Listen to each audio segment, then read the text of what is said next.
কিরে শোন, হ্যাঁ বলো। আজকে তো জামাই ষষ্ঠী। আমাদের নিয়ম আছে, বাড়ির ছেলেরা শ্বশুর বাড়িতে যায় জোড়া ইলিশ নিয়া। মনে করে জোড়া ইলিশটা নিয়ে এসে পরে শ্বশুর বাড়ি যাস। ঠিক আছে, ব্যাগ দাও। এক তো মাসের শেষ, পকেটে টাকা নাই, তারপরে আবার জামাই ষষ্ঠী, আবার জোড়া ইলিশ কিনে নিয়ে যাইতে হবে। কি যে করি।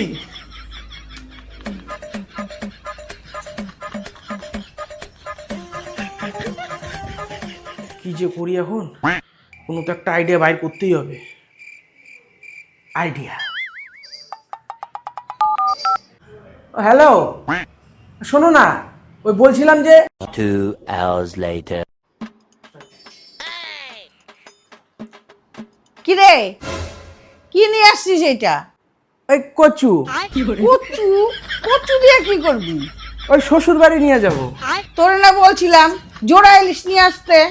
না, শ্বশুর মশাইকে ফোন করছিলাম, উনি বলল ওই জোড়া ইলিশ দুইটা উনি নিয়ে আসছে।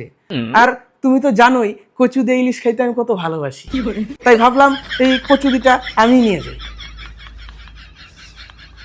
না গো মা, ও মিথ্যা কথা বলতেছে। ও আমার বাবাকে ফোন করে নাই, ও আমাকে ফোন করছে, আর আমাকে দিয়ে আমার বাবাকে ফোন করাইছে জোড়া ইলিশ আনানোর জন্য।